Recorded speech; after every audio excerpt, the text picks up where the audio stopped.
My name's Lazarus. I'm a keynote speaker and I work around the world explaining about Israel. I speak to over 30,000 people a year in around 5 different countries. The image of Israel seems to be getting worse and worse. We are going to be showing you in this video how to answer some of those questions that we all face. Israel is an apartheid state, the fence, the wall, massacres in Gaza. We're going to show you how to answer very quickly, very easily, and in a way that is relevant to your audience.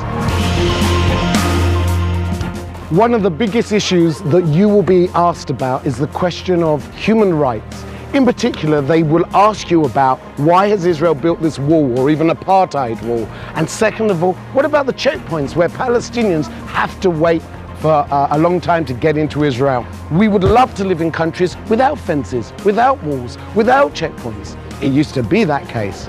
We built it because of what happened in the Second Intifada. Day after day, suicide bombers were coming into every major city in Israel and killing women, children and families on buses or eating in restaurants. The moment that Israel increased its security, those suicide attacks, those bombings stopped.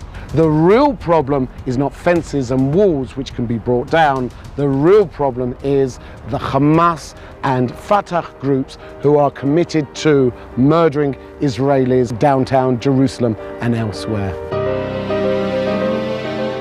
One of the biggest questions at the moment is, what about Israel's policy of building settlements in the West Bank? Isn't building settlements against the peace process? Isn't it opposing any plan for a Palestinian state? Perhaps you can agree that there is a discussion and a debate in Israel about those settlements, that many people in the Labour Party would disagree with it, that they represent a Zionist perspective which is legitimate.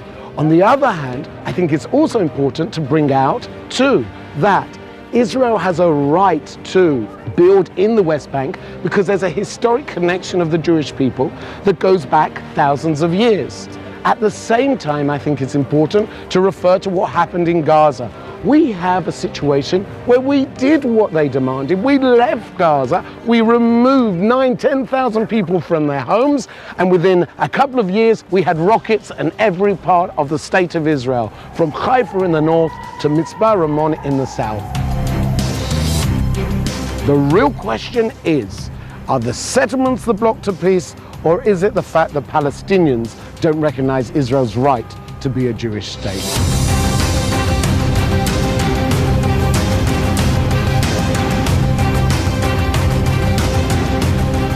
One of the biggest claims you're going to get is, what happened in Gaza? Why did Israel kill 2,000 people, over 500 children? The answer is simple. Israel did everything to stop the human tragedy that took place, dropping leaflets, phoning people, and warning before any military action. The truth, which you need to get across, is that Hamas used its own population as human sacrifices. What they did was criminal, a war crime. They put their own missiles in schools, hospitals, in UN buildings, and then fires at Israel. Despite Israel's attempts to minimize human casualties, the consequences were inevitable. Another big question that we face is, why does Israel restrict goods coming into Gaza? So the reality of the siege on Gaza is a myth.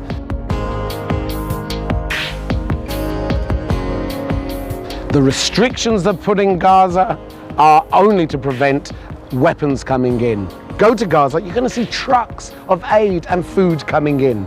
The only restrictions are there to check that there are missiles not coming in, rockets are not coming in from Iran. Aid, medicine and food are being delivered daily by Israel to help the Palestinians. One of the most craziest claims against Israel is that we're an apartheid state. It's ridiculous. If you go to Hebrew universities, there's Jews and Arabs studying together. If you go to the court system in Israel, we have Arab judges, we have Arab members of Knesset sitting next to Jewish members.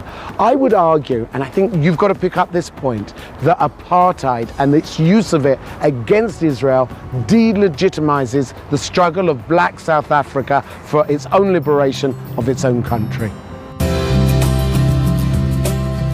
So remember the following. 1, know who your audience is. You're going to have to change the language that you use according to the audience. 2, have a message. What do you want to say? What's the message you want to get across? And say it in 30 seconds. Show empathy. Show an understanding that we would love to live in countries without fences, without walls, without checkpoints. If you have empathy, your message is going to be more effective. Talk about peace. Keep positive. Always look for the light at the end of a tunnel. If there's one thing I could really recommend to you, is learn more. I want you to go onto the internet and look, read, discover. Get as much information as you possibly can from all the different resources. And in one sentence, be prepared. That's the most powerful tool that you can have to be an ambassador for Israel.